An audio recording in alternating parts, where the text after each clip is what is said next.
Everyone, welcome back to the channel. मेरा नाम है शिखा और आज हम पढ़ेंगे अपनी हिंदी की कविता कर चले हम फिदा। स्टार्ट करने से पहले 3 इंपॉर्टेंट चीज़, अगर आपको कोई भी डाउट आए तो आप मुझे इंस्टाग्राम पे फॉलो करके डीएम कर सकते हैं। और अगर आपको ये पीडीएफ चाहिए जिसके अंदर आपको नोट्स भी मिलेंगे, इंपॉर्टेंट क्वेश्चंस भी मिलेंगे, प्रीवियस ईयर क्वेश्चंस भी मिलेंगे, मतलब all in one combined PDF चाहिए तो वो आपको मिल जाएगी टेलीग्राम पर। थर्डली, अगर आपको रेगुलर टेस्ट सीरीज में पार्टिसिपेट करना है तो you can follow me on WhatsApp channel 2। तीनों के link, Instagram, Telegram and WhatsApp के लिंक आपको डिस्क्रिप्शन बॉक्स में मिल जाएगी। Make sure you follow on all the 3 platforms.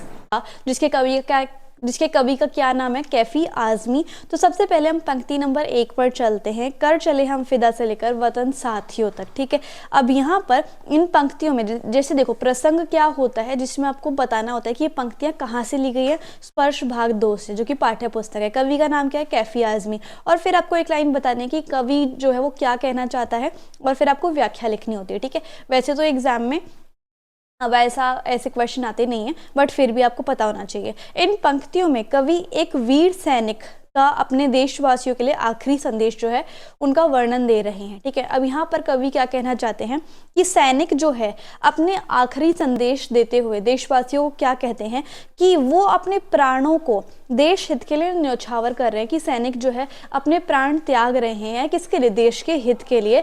अब ये जो देश है वो हम आप लोगों को यानी कि देशवासियों को जाते जाते सौंप कर जा रहे हैं।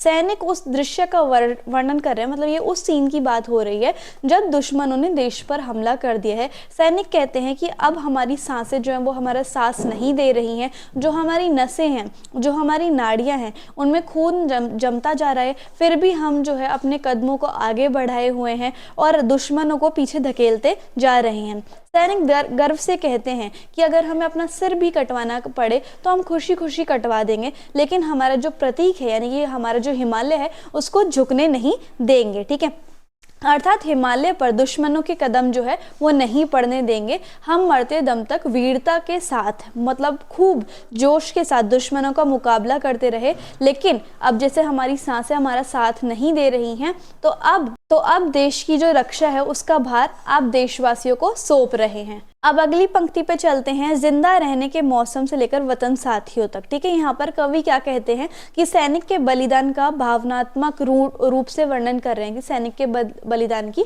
फीलिंग्स वो बता रहे हैं। सैनिक कहते हैं कि हमारे पूरे जीवन में एक लाइफ में बहुत सारे जिंदा रहने के अवसर मिलते हैं, लेकिन देश के लिए प्राण न्यौछावर करने का मौका जो है वो खुशी से वो भी किसी को ही मिल पाता है। अर्थात सैनिक जो है वो देश पर मर मिटने का एक भी मौका जो है वो खोना नहीं चाहते। सैनिक देश के नौजवानों को प्रेरित करते हुए कहते हैं कि सुंदरता और प्रेम का जो है वो त्याग करना सीखो, क्योंकि सुंदरता और प्रेम ही क्या और जवानी ही क्या जो देश के लिए अपना खून ना बहा सके, है ना।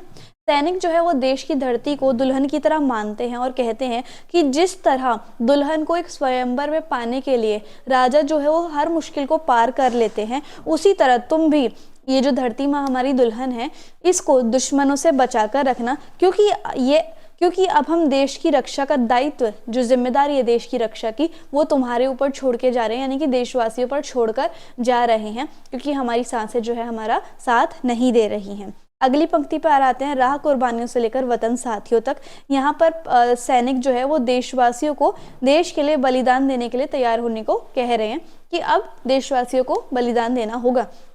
सैनिक कहते हैं कि हम तो देश के लिए बलिदान दे रहे हैं, लेकिन हमारे बाद ये सिलसिला चलता रहना चाहिए। जब भी ज़रूरत हो इस देश की रक्षा के लिए एकजुट होकर आगे आना चाहिए, अपने देश को बचाने के लिए। जीत की खुशी तो देश पर प्राण न्यौछावर करने की खुशी से दुगनी होगी। जीत की खुशी तो देश पर प्राण न्यौछावर की, जब जो जीत की खुशी होगी कि हम जीत गए, उसकी खुशी दुगनी हो जाती है जब देश पर प्राण जो है वो न्यौछावर किए जाते हैं। उस स्थिति में ऐसा लगता है जैसे जो जिंदगी है, जो लाइफ है, वो मौत से गले मिल रही है। अब ये देश आप देशवासियों को सौंप कर जा रहे हैं। अब आप अपने सर पर मौत की चुनरी बांध लो, अर्थात अब आप अपने देश की रक्षा के लिए तैयार हो जाओ। अगली पंक्ति पर आते हैं। खींच दो से लेकर वतन साथियों तक, है ना। अब यहाँ पर इन पंक्तियों में वो सैनिक जो है देशवासियों को प्रेरित कर रहे हैं। ठीक है, सैनिक कहते हैं कि अपने खून से, जो तुम्हारा खून है, उससे एक लक्ष्मण रेखा खींच लो और तुम ये तय कर लो कि उस रेखा के पार कोई भी रावण रूप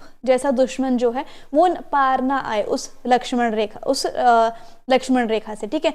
सैनिक अपने देश की धरती को सीता के आंचल की तरह मानते हैं कि जो हमारे देश की धरती है वो सीता के आंचल जैसी है, और कहते हैं कि अगर कोई हाथ आंचल को छूने की कोशिश करे तो उन हाथों को तोड़ देना चाहिए। अपने वतन की रक्षा के लिए तुम ही राम हो और तुम ही लक्ष्मण हो। अब इस देश की रक्षा का दायित्व, अब इस देश की रक्षा की जिम्मेदारी तुम पर है। तो इस तरीके से हमारी जो कविता है वो खत्म होती है। सो आई होप आपको वीडियो और एक्सप्लेनेशन बहुत अच्छी लगी होगी। So if you like the video and the explanation, then please like, share, comment and subscribe the channel. Also follow on all the platforms. Thank you so much.